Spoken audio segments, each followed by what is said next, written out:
if we have a single mission, it really is to recognize the fact that a place like Penn Medicine is full of individuals who are capable of incredible transformations in healthcare. And the goal of the center is to enable that, accelerate that, catalyze that, and that's really what the mission of today is.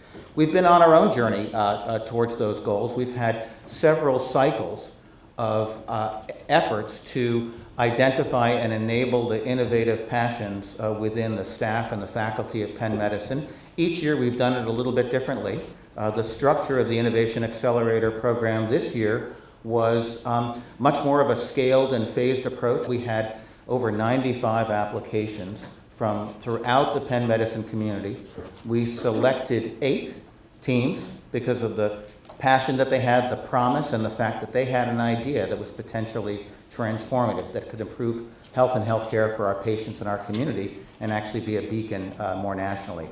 They worked with staff from the Innovation Center, but mostly they were driven by their own efforts and the support they got from their own leaders. So what you're going to see today are pitch day presentations. They are a point along a journey. None of these projects is complete, but all of them have, each of the teams has made considerable strides towards getting there. Good afternoon. I appreciate the privilege to present the work of the Penn Family Care Superutilization Management Team. I'd like to acknowledge the hard work of our team, our department chair, Dr. Chike Daubeny, and the Innovation Center team who supported us. Their help was invaluable. But Mrs. C is why we're really here today. We all know Mrs. C. She's our grandmother, our next door neighbor, or our patient. She's an elderly woman living alone in an independent living facility within eyesight of our office. She has multiple medical problems, limited mobility, and social isolation, all of which contribute to her anxiety. In 2014 alone, Mrs. C went to the emergency department 14 times. Mrs. C is what many refer to as a superutilizer. Superutilizers, defined by CMS, are beneficiaries with complex, unaddressed health issues and a history of frequent encounters with healthcare providers. And Mrs. C is not alone. In 2015, 114, 0.5% of our approximate 22,000 patient population accounted for 758 UPHS-based ED visits that did not result in admission. This represents 15% of our entire patient population's UPHS ED visits. 137 of those visits were for mental health or behavioral health disorders alone, resulting in loss to the healthcare system of greater than $860,000, and highlighting the significant difference of the burden of mental health disorders in the superutilizer population compared to the general population. We believe that this superutilization is the result of a dysfunctional interface with a patient with a high unmet burden of need and a system that is challenged to either identify or meet those needs. We know that high ED utilization for non-emergent conditions leads to a decrease in the capacity of the system to provide appropriate level care to all patients. But we care, because every time Mrs. C spends time in the ED, she's at risk of getting pneumonia, influenza, or pertussis, which could ultimately lead to her death. She's at risk for complications from tests done just in case. She's at risk for adverse effects from medication adjustments by multiple providers.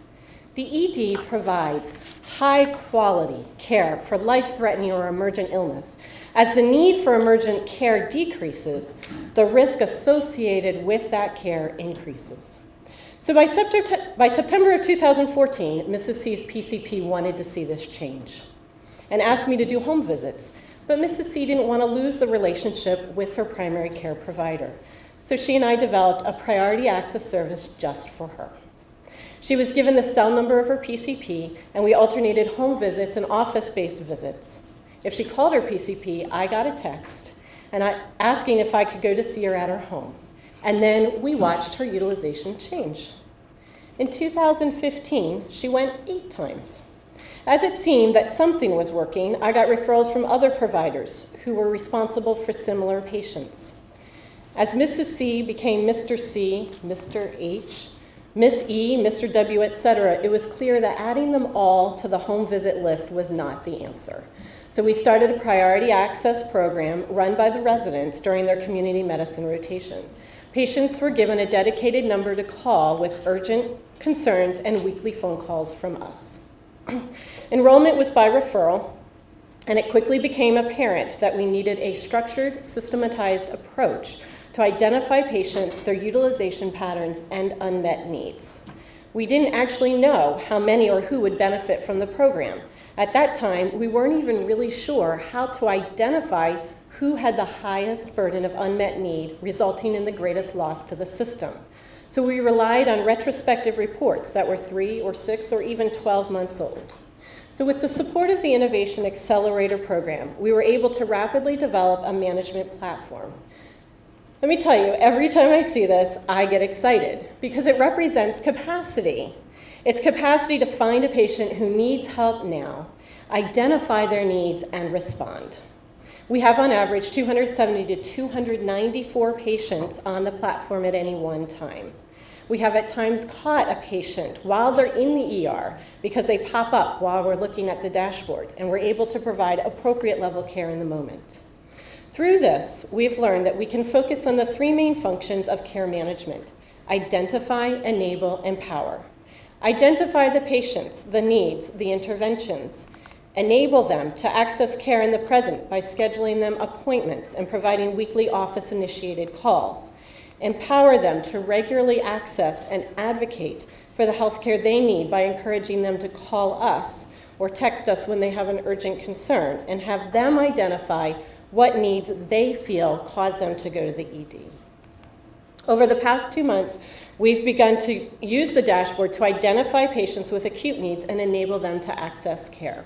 With the help of medical students working with the Innovation Center, we tested the capacity to have patients follow up after an ED visit.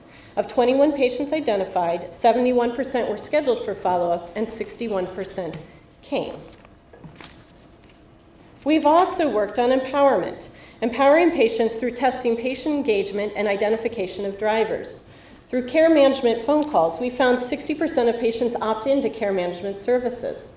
Through the Priority Access Program, we were able to increase patient-initiated calls for urgent concerns. And through the texting program, we tested automation for efficiency. In 3 months, we've come a long way. We can identify the right patients at the right time. We have found that for patients with high ED utilization, for non-emergent conditions, access to care that is perceived as high quality matters. Within that, we found that access to the primary care provider matters.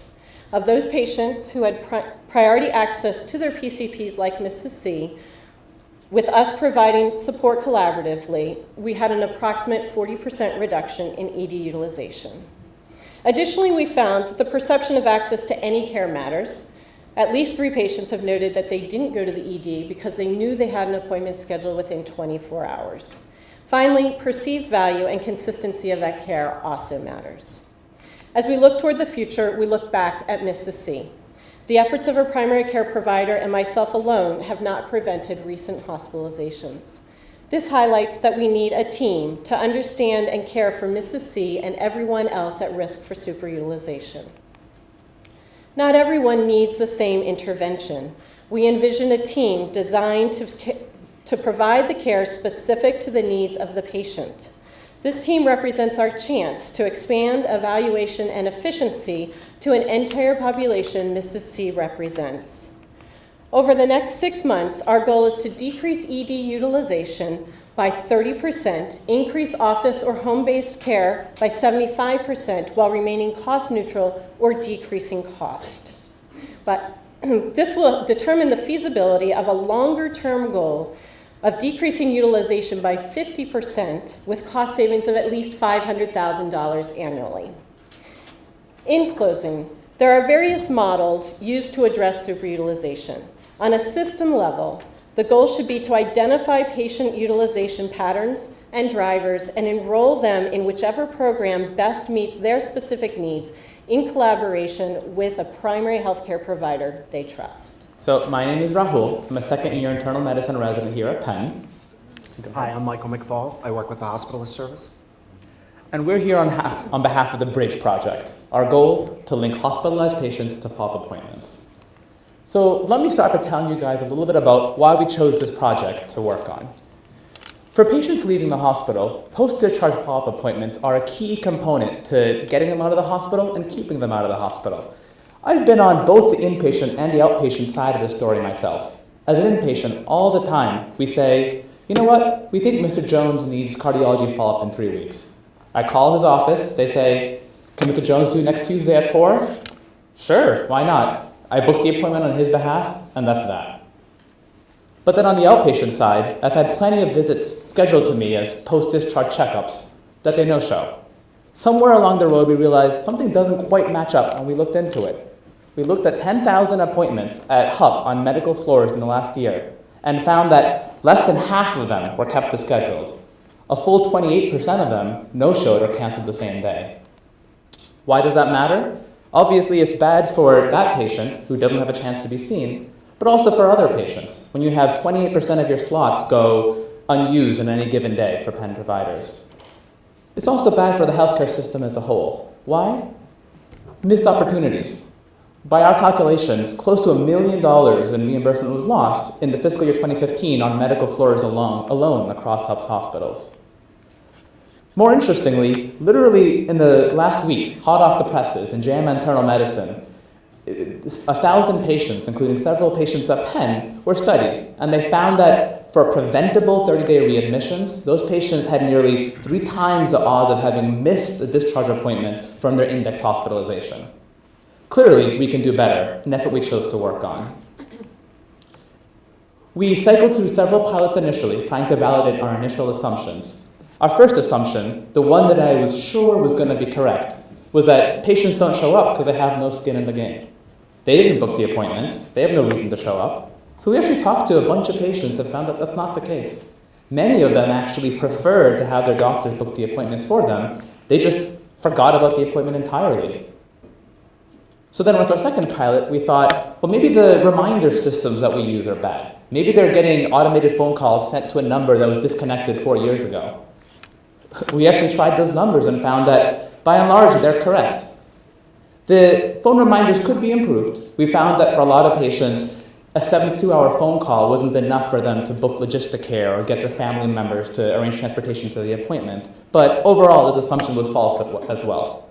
What was true was that regardless of all of this, they were forgetting about their appointments. So we changed our pilot question to, instead of why are they not keeping their appointments, why are they forgetting their post-discharge appointments? And that's where we had our aha moment. Let me present to you actual discharge instructions that I gave to a patient that I discharged 2 weeks ago at HUP. I challenge you guys to find his post-discharge appointments buried in the sea of 12-point text. I'll tell you where they're not. On that first page where it says important discharge instructions, it says make a plan to exercise. It does not say make a plan to remember and keep your follow-up appointments. From this, our third and final pilot was born, and I'll turn the podium over to my colleague Mike to explain further. Thank you, Rahul. Our project team created and tested a series of pilots. Initially, we began calling patients several days after discharge to discuss appointments, instructions, locations, etc. It became very clear that many patients were discarding or losing their discharge paperwork. This prevented us from having an in-depth discussion about appointments with their PCPs and their specialists. A second pilot consisted of visiting with patients during their hospitalization. Overall, this proved to be helpful. However, patients would often forget our discussions, and data tracking results were not as favorable as we had hoped. Acting on insight, it leads us to our primary pilot, which took place over an 8-week period on Founders 14 at HUP. A dedicated group of discharge nurses closely reviewed post-discharge appointments with the patient, their loved ones, and or close friends. Patients were given the option of documenting their appointments in a color-coded take-home calendar provided by the discharge nurse or by using the calendar in their smartphones. Here is an example of a simple yet effective color-coded calendar, as you can see right here. As you can see, patients circled the date of the appointment and added appointment specifics at the bottom of the page, such as specialty, location, clinic phone number. Finally, patients were given the option of providing the discharge nurse with a cell phone number. This cell phone number will be used for post-discharge communication via text message.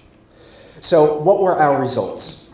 Over an 8-week period, 52 patients were enrolled in this pilot with a total of 56 post-discharge appointments scheduled. Of the 52 patients, 17% of these patients opted to receive post-discharge text communication.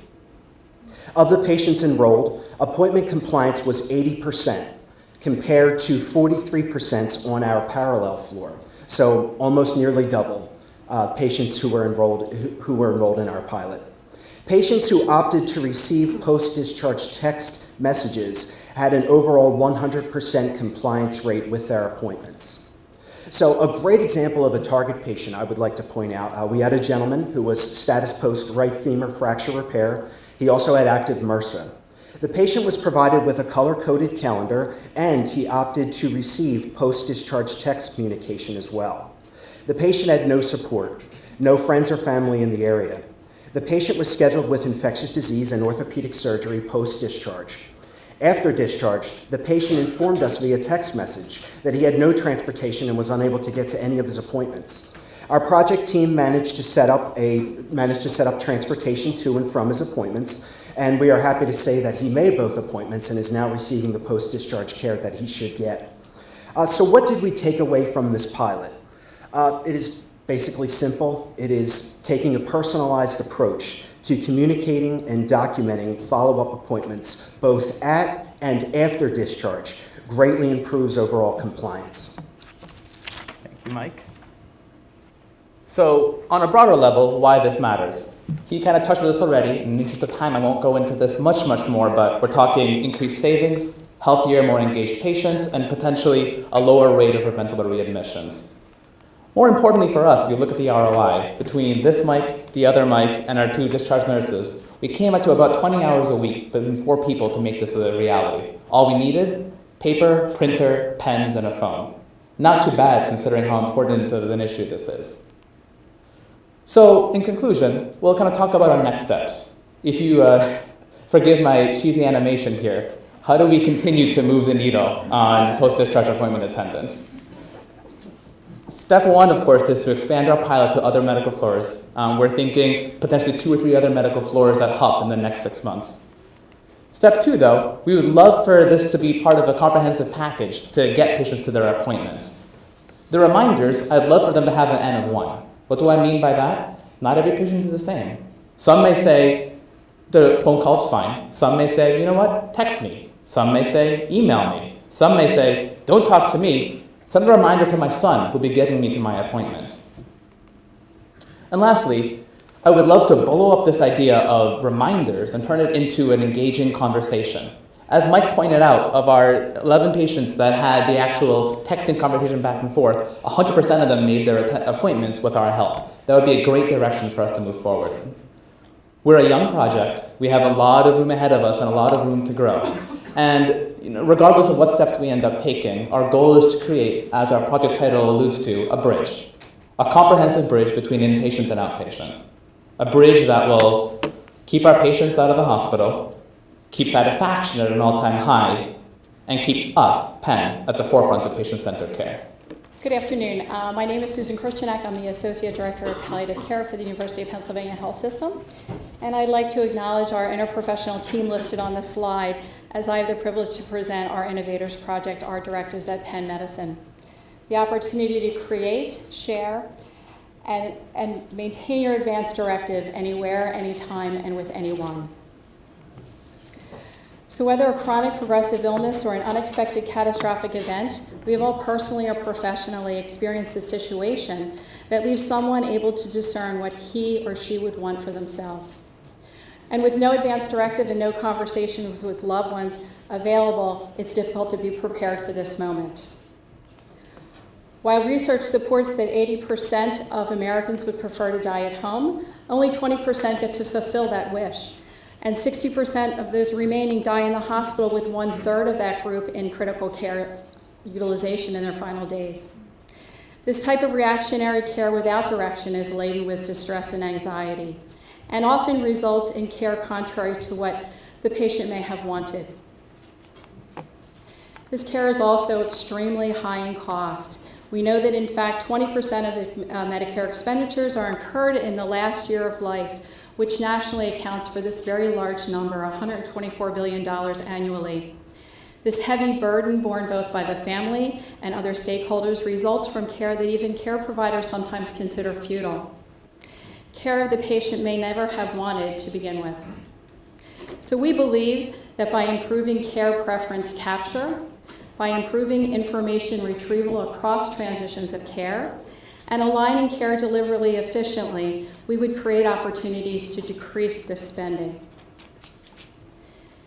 Advanced care planning brings clarity and calm to those difficult decisions at end of life. We see that existing solutions currently fall short. Many patients never discuss their preferences. Less than 1/3 record their wishes, and those that do, only 25% of them are readily available in the electronic medical record, frequently with excuses as we've kept it in a safe place or never having had the conversation with their selected decision makers. So we understand why these solutions are failing. And because of these limitations to the process, it ultimately affects not just patients and families, but certainly all of our work. Through research, we've learned that starting the conversation about advanced care planning is socially uncomfortable and burdensome. Frequently hearing it's too soon when suddenly it's too late, and associating this discussion with imminent death, whether or not that's the case. And this caused us to ask, how can we increase opportunities and motivation to engage in this process? We learned that current forms lack context and meaning, leading us to the question, how can we accurately capture and translate patients' preferences? Complex scenarios of dialysis, resuscitation, artificial feeding are reduced in many forms to yes and no checkboxes. And we learned that accessibility and transferability are limited, which promotes the question, how can we make the document more dynamic, more accessible, so it's where it needs to be? The critical moment when both caregivers and families alike need to assure these preferences are carried out. OurDirectives.org is that platform. We created it to address these barriers. It's an online tool that guides users not only through the process of creating their advanced directives, but adds the ability to share this document with care providers and their decision makers. Our directives allows us to engage patients in various settings. That included the clinic, the hospital, and home, and monitoring their progress through various feedback mechanisms in our testing. Ultimately, we can distribute patients' completed advanced directives so they're readily available when and where they're needed most, assuring that we're providing the right care in the right place and at the right time. So in the past 90 days, we've done 9 experiments in various contexts, all for less than $100. User testing has resulted in insights that enable iteration of the platform as well as a larger OurDirectives ecosystem. Our testing taught us how to effectively reach users. We implemented 6 unique advertisements over 4 days that resulted in 361 individual website clicks. Our findings revealed that initiation rates were in fact twice as high when the emphasis of messaging was placed on one's family, such as help them make choices you would want. We integrated a brochure with our social work colleagues in multiple settings at the Hospital of the University of Pennsylvania, which taught us that providing an actionable resource can be impactful and capture users who otherwise wouldn't even know where to begin the experience. Our findings reveal that hospitalized patients, in fact, might be overwhelmed in that setting with these conversations. And this presents another opportunity for us to explore other methods of engagement. Through user testing, a common barrier that we faced or we're seeing is that completion was identified in the questions regarding life support. Our online platform had integrated feedback mechanisms such as skip for now so it wouldn't hold up the process of completion and following through in the whole document, and a live chat shown in the text exchange where this particular person asked how dialysis would affect their daily life. So we can actually capture where people are getting stuck, and then how to best support this document's completion. Using these findings from the past 90 days, we've identified the following areas. Enhance current workflow to provide an actionable resource. leverage social influence to increase a sense of urgency, but also understand the value of the completed document, and provide more clarity on the context of the information, and capture this in a situation that would be much more available to all. So looking forward, we have started a pilot at the Abramson Cancer Center at Pennsylvania Hospital just this week, where we're testing the integration into clinical workflow in their infusion center. We will test further hypotheses around completion and value, build allowances for multi-user scenarios, and ultimately, we will work towards integration into Penn Chart. So these documents would automatically insert themselves into our electronic medical record when completed. So in closing, I'd like to share with you a note that was received by one of our team that truly reflects the social impact and the emotional impact of a person who had completed their advance directive. And in quotes, it was with great sadness I inform you that my husband passed away. Having a living will prepared us to make difficult decisions based on his wishes during his last days. Thank you for your help and its preparation. I'm Carmela Vittorio. I'm the Vice Chair for Operations in the Department of Dermatology. My colleagues and I take care of patients with chronic diseases who require the long-term use of systemic medications. And while these agents have significant benefits, they also carry known risks and side effects. Our department alone has over 3,000 patients on high-risk medications. As physicians, we dread the phone call that tells us that because of a medication that we prescribed, our patient is now in the intensive care unit because their white count is so low they have a terrible infection, or that their hematocrit has dropped and they are now in heart failure. These outcomes illustrate why it is the standard of care that patients on high-risk medications require lab monitoring. It is to prevent the preventable. So what's the problem? The problem is that there is a critical need that is not being met. Because currently, there is no cost-effective system that tracks patients on high-risk medications and reminds the patients and staff that labs are due. Why do we need to solve this problem? Tens of thousands of patients in the health system require lab monitoring. As a patient safety issue, lapses in lab monitoring can result in negative outcomes. Some of those negative outcomes contribute to the cost of acute and chronic care. Existing lab monitoring tools are inadequate. Current tools are manual, tedious, ad hoc, prone to error, and not unified. Many physicians do not have the benefit of proactive lab monitoring at all. This situation contributes to physician burnout. Monitoring labs for large patient panels without appropriate tools is difficult and consequently stressful. Neuroscience has confirmed what we already know, that our brains work in the background on issues and problems. That's why we physicians are awakened in the middle of the night with a brain alert that says, when was the last time you saw that patient and their labs? Courtesy of our executive sponsors, our project team set out to fix this problem. We began by assessing the current situation. This busy slide illustrates a typical current process. In our department, over 50% of our patients have their blood work processed at laboratories that do not interface with Penn Chart. Since these labs arrive via snail mail, the current process to retrieve these results in a timely manner is labor-intensive. Suffice it to say that it involves repeated manual tasks performed by the nursing staff, such as checking the physician's upcoming schedule, searching through the patient's chart, multiple phone calls to patients and laboratories, repeated checking of the fax machine to sift out the results, and scanning the results to send to the physician for review. The process averages 20 minutes per result retrieval, which translates to a cost of $12.66. So let's do the math. Over 50% of our 3,000 patients translates into 1,650 patients. At a conservative average of about 6 blood draws a year, that's 9,900 results that need to be retrieved. At $12.66 per retrieval, it's over $125,000. We learned that lab monitoring adherence is a challenge. Patient non-adherence rates range from 7 to 30%. High adherence is the result of labor-intensive and non-standard processes. We learned that the lack of lab monitoring tools is a shared problem.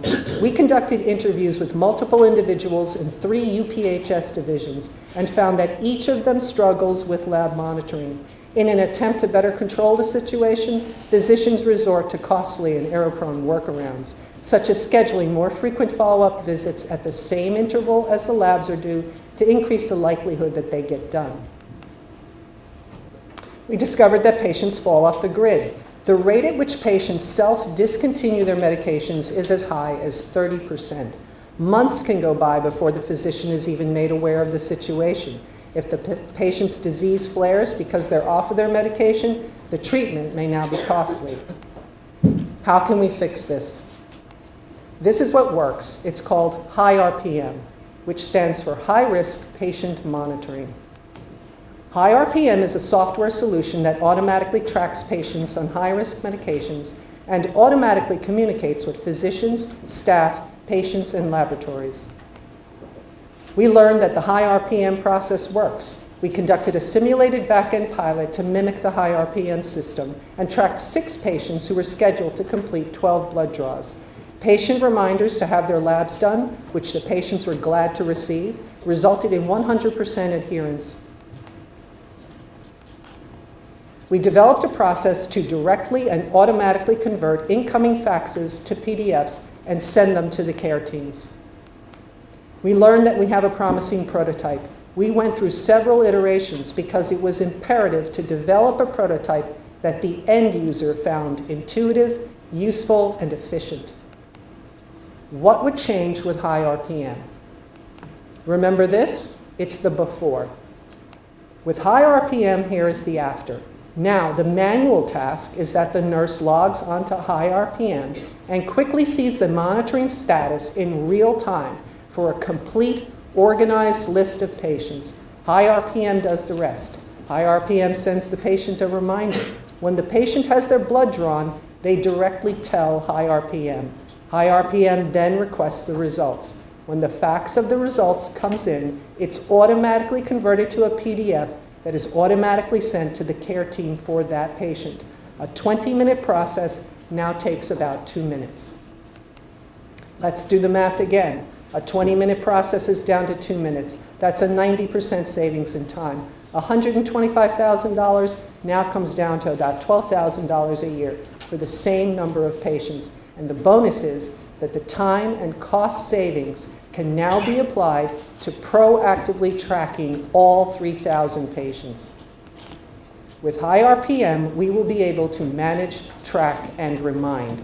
High RPM will allow care teams to work collaboratively to manage customized patient lists. It will automatically track when labs are due and will automatically send reminders to the patients. At the appropriate time, high RPM will automatically notify non-interface laboratories to send the results. With high RPM, the end result will be increased patient safety, increased efficiency, and physician, staff, and patient satisfaction. High RPM's automated tracking would serve as a tool to identify patients who are non-adherent or who self-discontinue their medications. With consistent monitoring, the early detection of adverse events would translate into decreased morbidity and cost. Automating manual tasks will increase efficiency. High RPM will empower physicians to rely less on workarounds. Physicians and staff see lots of value in high RPM and are eager to use it. We expect it to increase patient satisfaction and give care teams a sense of empowerment rather than anxiety. So what are the next steps? In close collaboration with the end users in our department, we aim within 6 months to develop a functional high RPM prototype that will contain all of the essential features and functions. Long term, once fully developed, high RPM can be implemented across the health system. Our needs are that Epic and Penn Medicine will need to interface with high RPM to allow for communication and information extraction. We'll need access to robocall, email, and texting systems, and the support of the department's staff to develop, design, manage, and deploy high RPM. You're all here today because you care about improving value and outcomes. It is my pleasure to describe the Pregnancy Early Access Center, a new model of care. I'm Courtney Schreiber, and on behalf of a passionate team, this is PEACE, an office-based care model that brings together all of the elements required for early pregnancy care under one roof. When you hear the word miscarriage, you may feel uncomfortable or sad, but you probably think it's relatively rare. Not so. Miscarriage is the most common complication in pregnancy, affecting 1 in 4 pregnancies, and 1 million times a year, women are in the wrong place with the wrong experience at a high cost that is not sustainable. Let's meet Annabelle, one out of these 1 million women whose story has a lot to tell us. Annabelle was newly pregnant when she started bleeding. She was worried, so she called her doctor at the end of the workday, who sent her to the emergency department. She went and spent 5 hours in the ED, bleeding, in pain, her distress rising. She was evaluated and assessed as stable. While she was having a pregnancy loss, there was no need for emergency intervention, so she was discharged. Her level of distress at the end of this clinical encounter was just as high, if not higher, than it was when she first called her doctor. The next day, she came to PEACE, where she was counseled and treated in under an hour. But I'll tell you, the trauma of the prior day is what really stuck with her.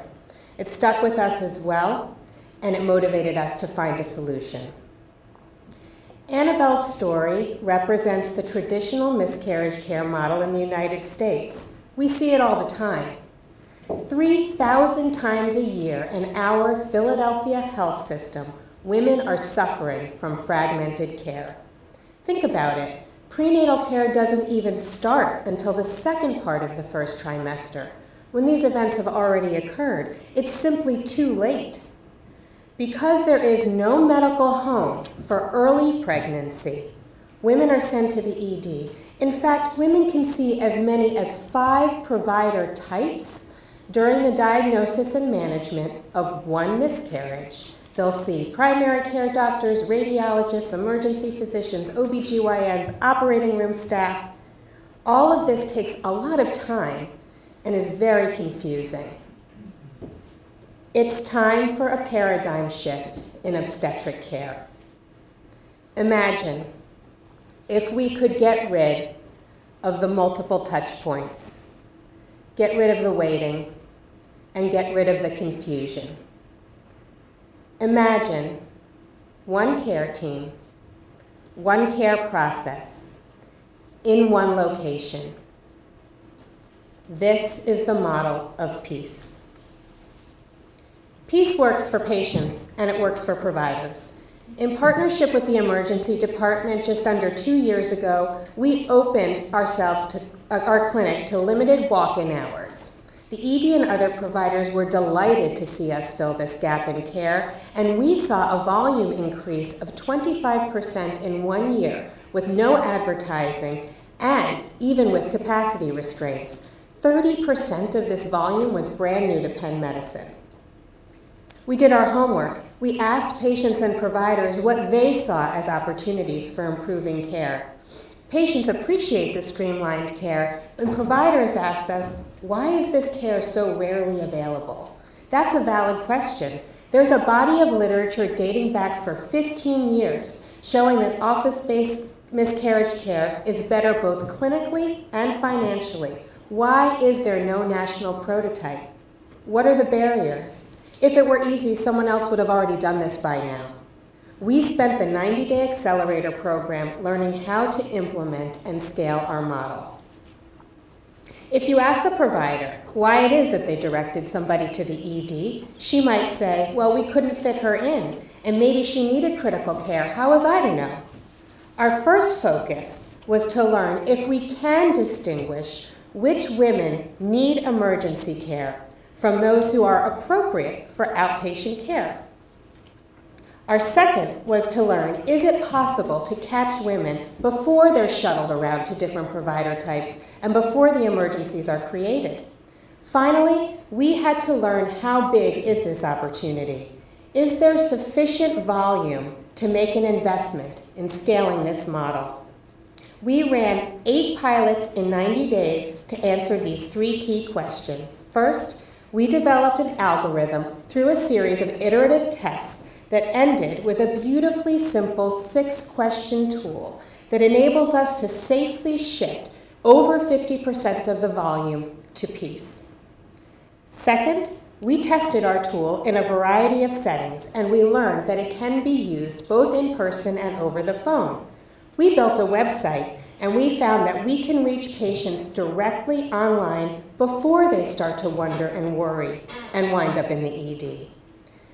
To learn about the size of our opportunity, we worked with Penn Data Store, and we found that there are at least 1,600 women a year from the existing patient population at our downtown hospitals, and up to 8,000 women a year in the region who are potential PEACE patients. A heat map shows that we are meeting the needs of our community, and our reach is wide. There is no model like this regionally or nationally. We can make a difference. The 90-day Accelerator Program allowed us to answer our 3 key questions, and we are ready to bring a care model to scale as the first of its kind in the nation. Patients and providers need peace, and peace works for health systems and for payers.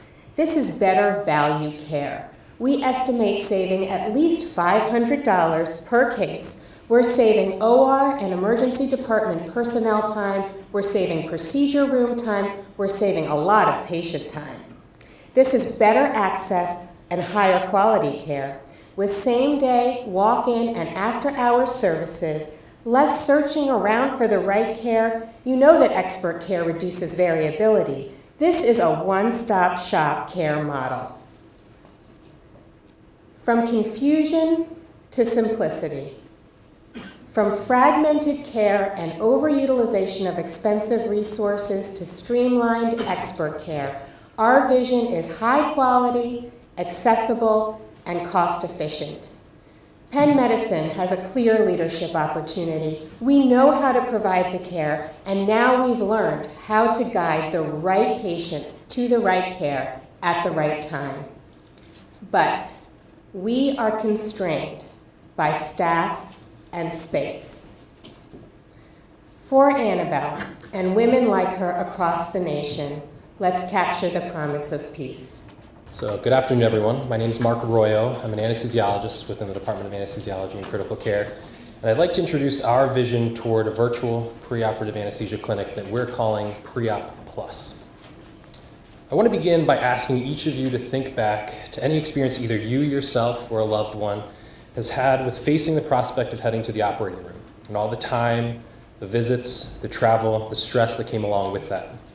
Now, what if, on that culminating day of all that planning, your surgeon's partner in your care and the physician tasked with your safety in the operating room, the anesthesiologist, began to ask questions that insinuate it may not be safe to proceed today? What would that do to your confidence in your care plan? What are the ramifications of not removing that cancer today? This confusion on the day of surgery is an all too common problem, not only here at the University of Pennsylvania, but at hospitals all across the country. Now, some of our peer institutions attempt to address this exact scenario with a costly, resource-intensive, preoperative anesthesia evaluation clinic that schedules an additional office-based evaluation for nearly every patient that's scheduled for a procedure. But what if we could extract the value of that type of a visit without disrupting our current workflow or without any of the cost? To offer a little bit of context, over 25,000 cases are scheduled annually at the Hupp and Perlman Center operating rooms as elective day of surgery admissions or as outpatient procedures. Less than 1% of these patients will have the details of their medical history reviewed by an anesthesiologist in advance of their scheduled surgery. For the remaining 99% of patients, the first time an anesthesiologist reviews their medical record occurs when the OR schedule is finalized, which is 5 p.m. the evening prior to the scheduled procedure. While our surgeons do a phenomenal job compiling indicated testing or specialist consultation, a surgeon and an anesthesiologist worry about very different things, which is why the best surgical and anesthetic teams work so well together. But this delay in routing information to an anesthesiologist limits our ability to help our surgeons what they do best without significantly disrupting their progress toward the operating room. For our sickest and most complex patients, this leads to inefficiencies on the day of surgery, and we argue compromises patient safety. I'd like to better illustrate that point with a brief story of a 43-year-old gentleman who presented to the operating room for major abdominal surgery for recurrent cancer. Now, outside of the cancer, the only concerning diagnosis this patient endorsed or carried in his medical record was a history of chronic pain. Our surgeons did exactly what we would expect of them given our standard preoperative process. But on the day of surgery, the anesthesiologist begins to probe, and this patient is raising every red flag that he's at significant risk of obstructive sleep apnea. Combine that with his history of chronic pain, and the science tells us that this patient is at orders of magnitude greater risk of a pulmonary complication than many other patients and requires a unique care plan. What do we do with that information now that the operating room is ready to go?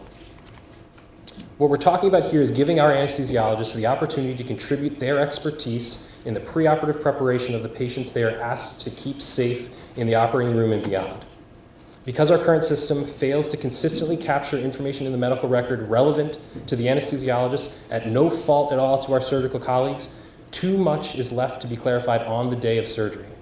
Our solution is to mesh patient-reported information collected at the time of surgical scheduling with existing data within the patient's medical record to identify these highest-risk patients and triage them to an existing anesthesia consultation service, where a dialogue with our surgeons can begin on how to best prepare.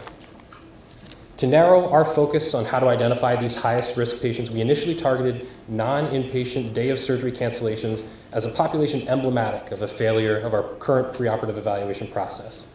A 5-month review demonstrated 25% of cases canceled on the day of surgery could be classified as potentially preventable.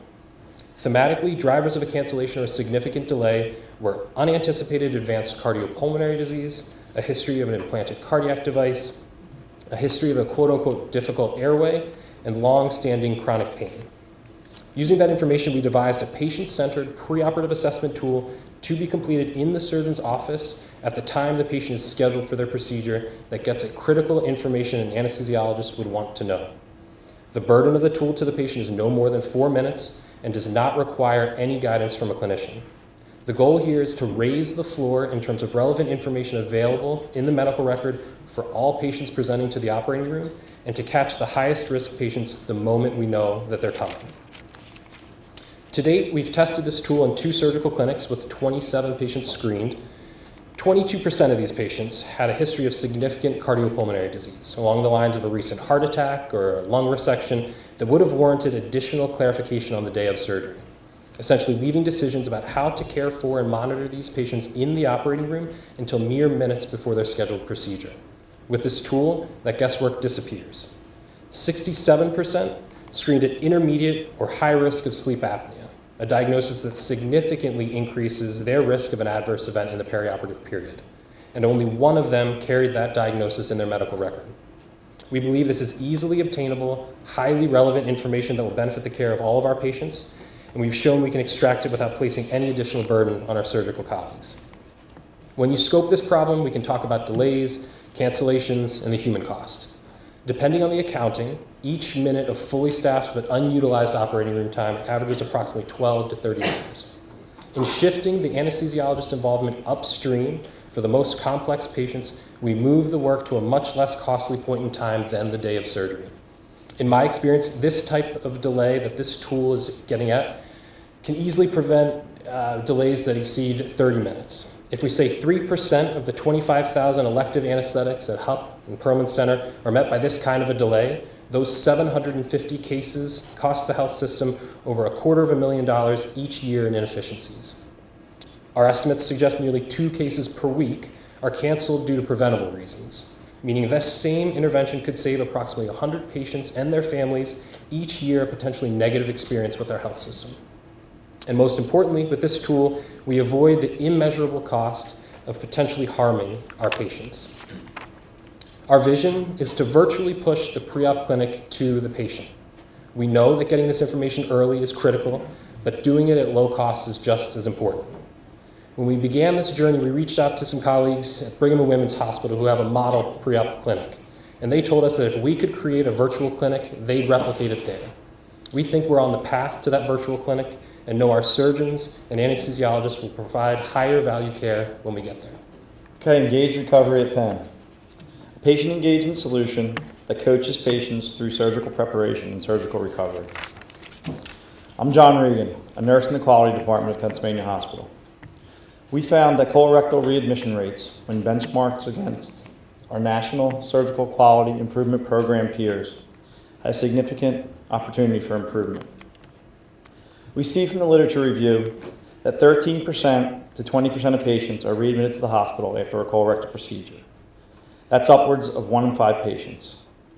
The clinical analysis of the causes of these readmissions within 30 days across the colorectal service line and the causes of the returns to the emergency department indicate that 72% of these readmissions could potentially be avoided using behaviors and enhanced recovery protocols. The simple behaviors promoted through ERAP can potentially decrease these ED visits and decrease these ED readmissions. If prevented, this would yield approximately $500,000 in savings across the colorectal service line, with a potential savings of $10 million if scaled across all surgical specialties. Payers are currently bearing most of the cost for these readmissions. However, with the expansion of quality and value-based payment models, the risk for the cost of these readmissions is shared between all of our payers and Penn Medicine. Engage Recovery at Penn was initially started to enhance patient engagement in their surgical preparation and recovery, but also as a response to these financial changes that are approaching in healthcare.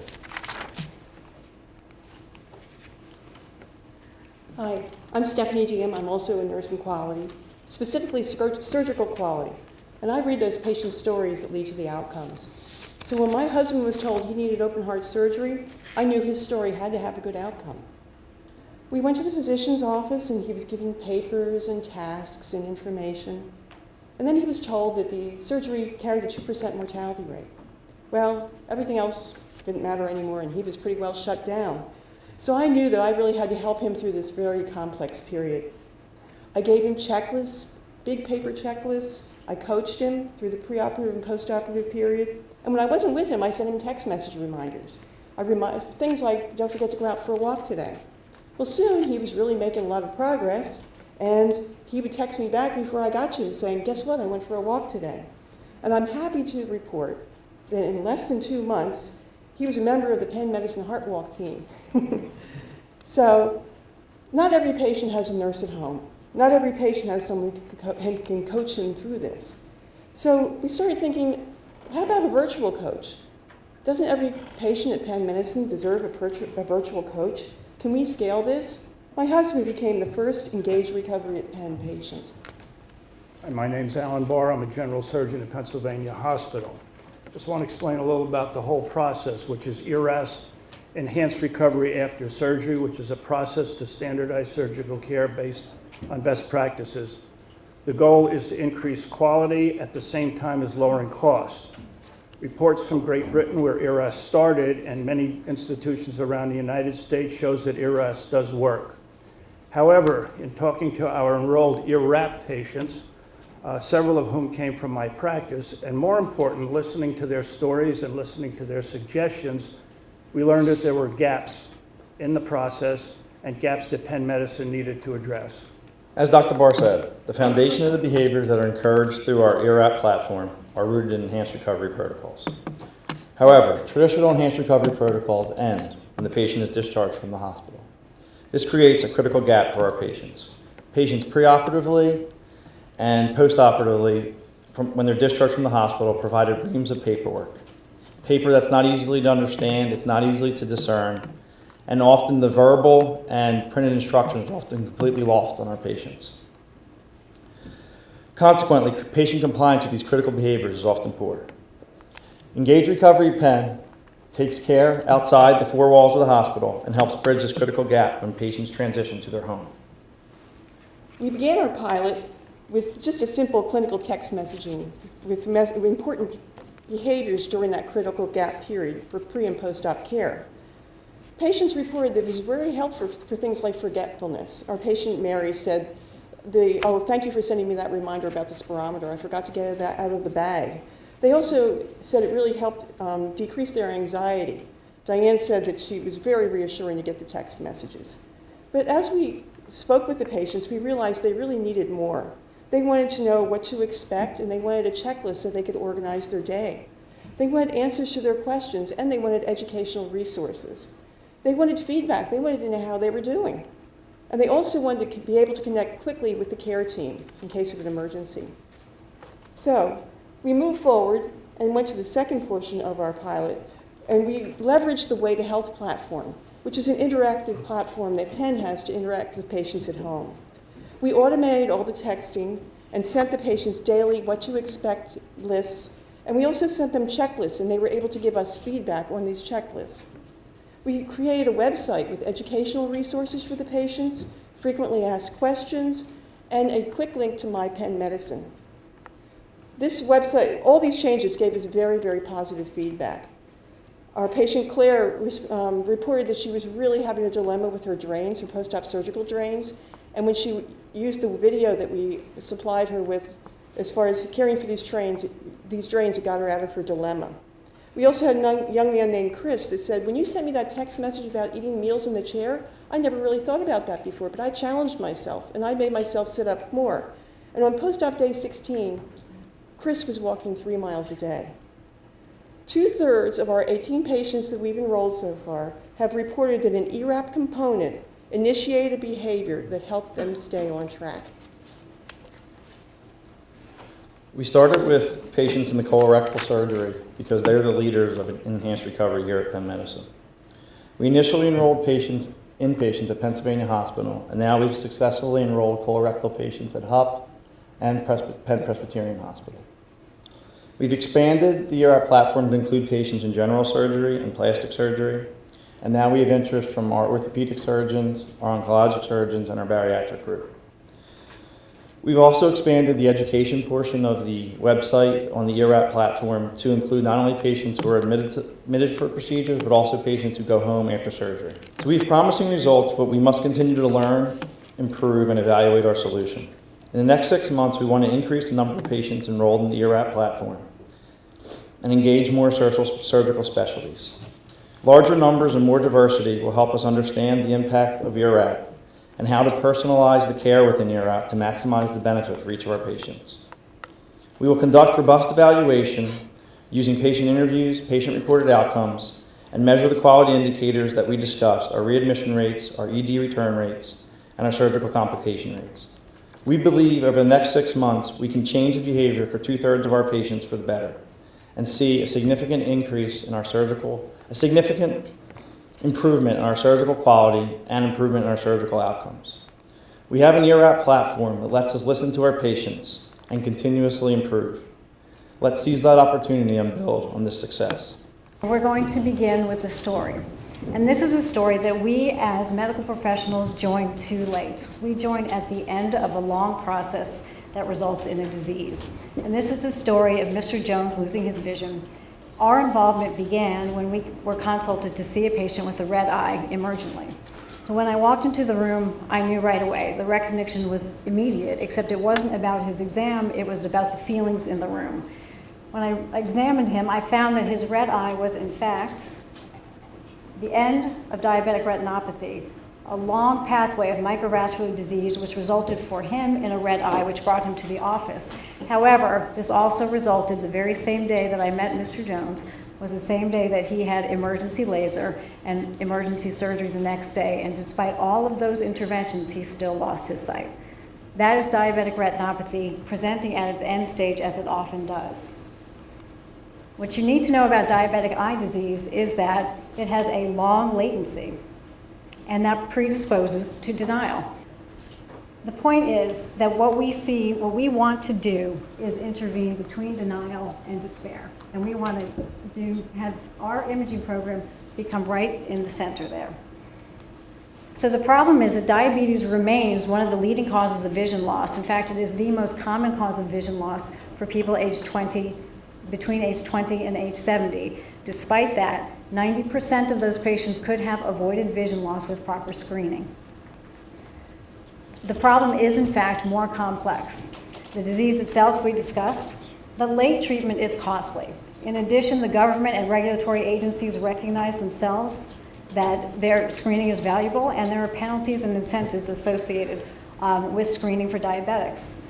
But there are barriers to treatment. The low screening rate is across the country. What is that about? Well, there's a poor patient experience. And as an ophthalmologist, I find it hard to understand, but most patients don't like to be dilated. When they come in for dilation, they are blurred for the rest of the day. They are often not able to work for the rest of the day, and they may even need someone to come with them to drive them back home. In addition, we have issues with poor documentation. And that means documentation, even for patients that had actually had eye exams, if it isn't documented, then we cannot readily meet these metrics. So documentation feeds the metrics, and it's not being done. What does work is to provide on-site screening service for diabetic patients at Penn using an undilated retinal imaging at remote sites. We call this Eyes on Site. And what's new here is not the imaging. Imaging has been in ophthalmology forever. What is new is the camera, which allows for undilated images, and the delivery of having these images performed outside the ophthalmologist's office. Our team is robust and multifactorial.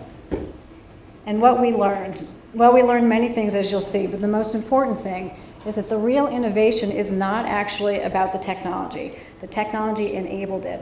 The real innovation is about changing our habitual ways of thinking. And that's what we found in this accelerator program that we are actually able to do. We are ready to screen for diabetic services. We are ready, our collaborators are ready, and most importantly, our patients are ready. Very important slide. We learned through analysis that there were 32,000 patients who had appointments at Penn who were diabetic and yet were non-adherent with their diabetic eye exams. We can look at this as 32,000 missed opportunities. In the future, we want to look at this as 32,000 times we hit every point of contact with our patients and made the most of it. If you look, the density of our diabetic patients drove our pilot sites, and accordingly, we conducted 2 pilots at Perlman and 1 at primary care. A pilot looked like this. A camera, this is an undilated retinal imaging camera, a sign, a technician who you can't see but required minimal training, able to operate this very easily. Diabetics were identified, images acquired, images interpreted, results communicated back to the patient and to the provider. This is fascinating. So if you're not an ophthalmologist, the results here may mean nothing to you. If you are, you'll recognize at the top, these are very high numbers of disease. What you see in blue is diabetic retinopathy. That's a high percentage for a small screening pilot. What you see in green is glaucoma. That's an extraordinarily high number of patients who were found either to have glaucoma or to be glaucoma suspects. And then the black dots are other incidental findings, which at Penn are quite significant, and we'll review those later. In order to extrapolate our findings to G-Pro and HEDIS, we developed something called a daily adherence rate.